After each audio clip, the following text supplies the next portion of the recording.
একটা কথা আছে না, সংসার সুখের হয় রমণীর গুণে। তো কথাটা কতটুকু সত্য সবটুকুই আজকে আপনাদের সাথে আমি শেয়ার করব। আমার মতে কথাটা 100% সত্য। কিসের জন্য বললাম বলতেছি রন। আমরা গৃহিণীরা যদি ঘরে একটু হিসাব করে চলি তাহলে কিন্তু হাজবেন্ডরা 2 টাকা জমাইতে পারে, তাই না? তো যাই হোক, সবটুকুই আপনাদের সাথে শেয়ার করব। তার আগে আমার ইন্ট্রোটা দিয়ে নিই।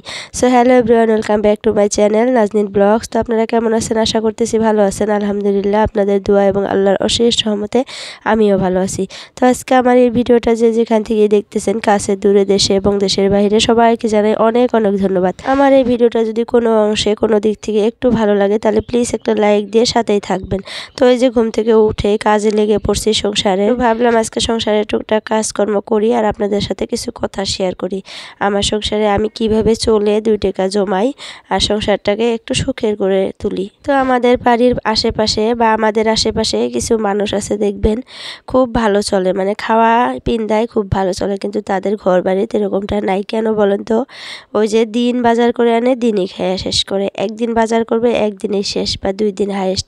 কিন্তু আমরা মধ্যবিত্ত ফ্যামিলিরা কি করি? একদিন বাজার করে 3 দিন চালানোর চেষ্টা করি, তাই না?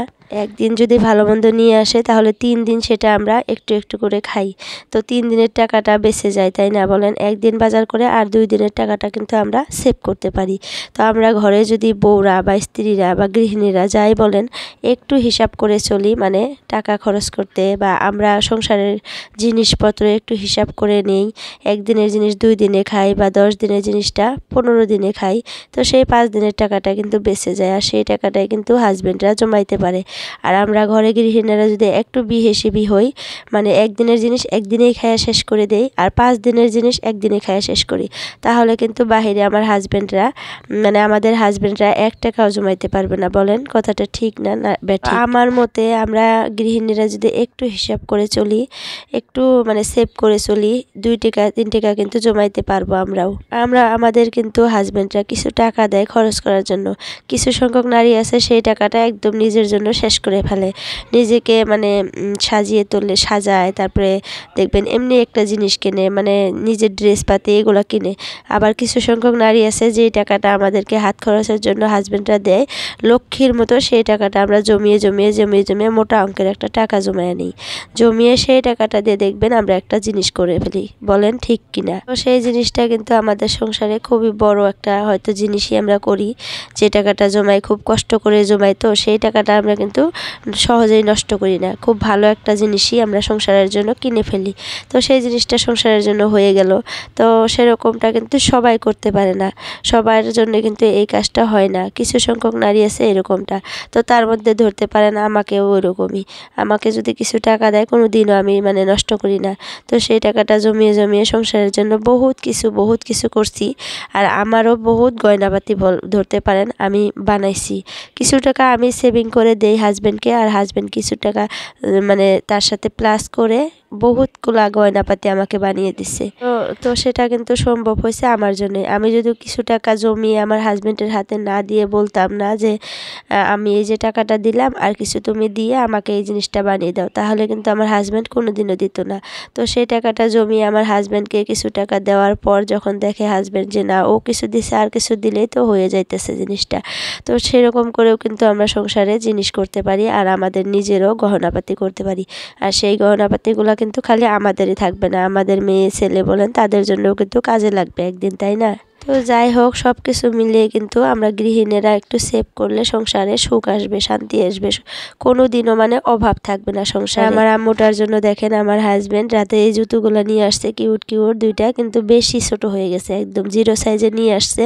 তো খুব যত্ন করে রেখে দিতেছি, কারণ এটা ঘুরিয়ে দিতে হবে। আর আমার হাজবেন্ড না এই জুতোগুলো কিনতে গেছিলো তার ভাইয়ের দোকানে, তো সে আর টাকা নেয় নেই। মামা তো ভাই বলতে পারতেছি না কেমন ভাই হয়, তাও মানে ভাই হয়। তো সে আর টাকা নেই, এমনি দিয়ে দিছে। তো এখন আয়না দেখতেছে হইতেছে না, তো আমি ভাবলাম যত্ন করে রেখে দিই, যেহেতু ঘুরিয়ে দিতে হবে সেই জিনিসটা নষ্ট না করে ভালো করে রেখে দিলাম, কালকা ঘুরিয়ে দিবে। আর 4টা ফ্রক নিয়ে আসছিল আমার মার জন্য, তার মধ্যে 2টা ফ্রক হয়েছে আর 2টা একটু বেশি ছোট হয়ে গেছে। তো ভাবলাম এই 2টাই রেখে দিই, আর ওই 2টা মানে তুলে রাখলাম, কালকা ঘুরিয়ে দিবে। এই দেখেন এটা আর এটা, এই 2টাই মানে ফ্রক আমার মেয়ের লাগে, পিঙ্ক কালার, 2টা ফ্রকই পিঙ্ক কালার। তো এই 2টা রাখা আর ওই 2টা ঘুরিয়ে দিব। তো তার জন্য পলিথিনের মধ্যে তুলে রাখলাম। আর আমি শপিংগুলো কিন্তু সবটাই আপনাদের সাথে শেয়ার করব ভাবছি ঈদের 2 দিন আগে। এখনও সবটা শপিং করা কমপ্লিট হয়নি।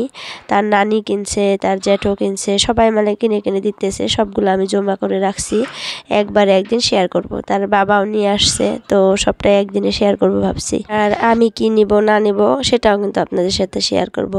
তো দেখা যাক কতদূর কি করতে পারি। যাই হোক, তো সব কিছু কিন্তু সংসারের কাজ গুছিয়েই নিছি প্রায়।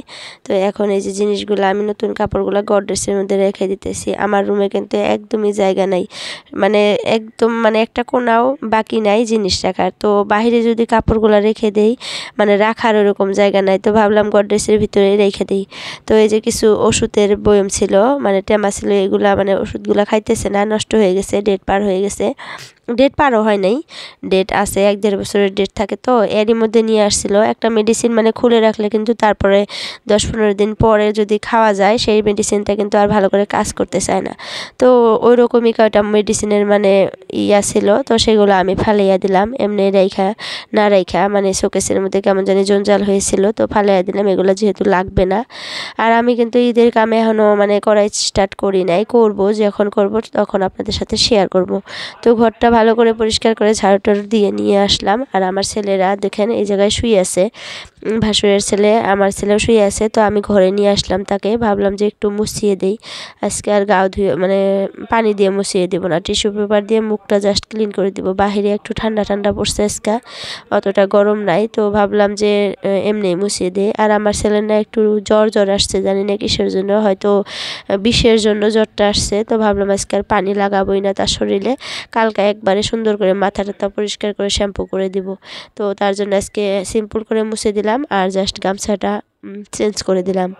সংসারের সব কাজ একা হাতে গুছিয়ে আবার অসুস্থ ছেলেকে একটু দেখাশোনা করা, সবটা মিলিয়ে আমার একটু কষ্ট হয়ে গেছে। তারপরে আল্লাহর কাছে আলহামদুলিল্লাহ হাজার শুকরিয়া সব কিছু ঠিক রাখার জন্য। তো আমার ছেলেকে এখন শিং মাছ ভেজে একটু ভাত খাওয়াবো।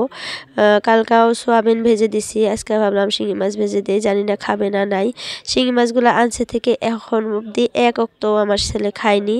তো আজকে ভাবলাম যে খাওয়াই, আনছে যেহেতু নষ্ট করে কি হবে, আর আমাদেরও খাইতে ভালো লাগে না ছোট ছোট শিং মাছ। তো ভাইজা নিয়ে আসছি, আল্লাহ কি বলবো, খাইতে চাইতেছে না, কান্না করতেছে, শিং মাছ দিয়ে ভাত খাবে না। তো আমি একটু বুঝিয়ে সুঝিয়ে খাওয়াইতে নিলাম, 2-3 বার খাইলো, তারপর আর খাইতে চাইতেছে না, কান্না করতেছে। কি আর করব, একটু গালি টালি দিয়ে তারপর খাওয়াইলাম। তো খাওয়ায় টাওয়ায় নিয়ে এসে এখন রান্না করতে আসছি, রান্না প্রায় কমপ্লিটই। তাদেরকে ঘুম পাড়িয়ে দিছি, আমিও গোসল করে নিছি। তো ইফতারের জন্য একটু রেডি করতেছি। আর আজকে ইফতারের জন্য আমি বিরিয়ানি করব না, পুরি করব। তো তার জন্য দেখলাম রিফাইনটা শেষ হয়ে গেছে। তো আমার হাজব্যান্ড রিফাইন, চিনি, মিঠা তেল সব নিয়ে আসছে, আমি একটাও এখনও বয়মে ঢালিনি, রেখা দিছি।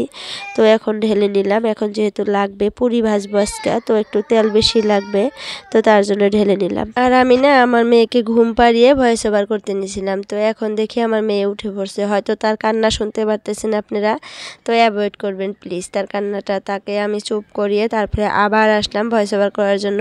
এরকম করে ভিডিও এডিট করি আর আপনাদের সাথে শেয়ার করি। তো প্লিজ একটা লাইক করবেন যদি ভালো লাগে।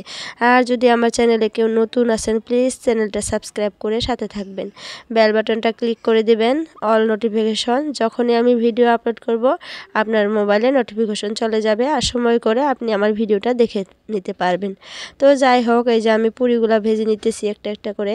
আর আমার হাজব্যান্ড কিন্তু একটা জিনিস প্রত্যেক দিন খাইতে চায় না, তো ভাবলাম আজকে 10-15টা পুরি করে সবাই মিলে খেয়ে নেই। আর একটু তো ভাত বানাইতেই হবে আমার ছেলের জন্য, যেহেতু সে মানে ভাত খাবে রাতে, অসুস্থ, তো তার জন্য একটু ভাত বানাবো।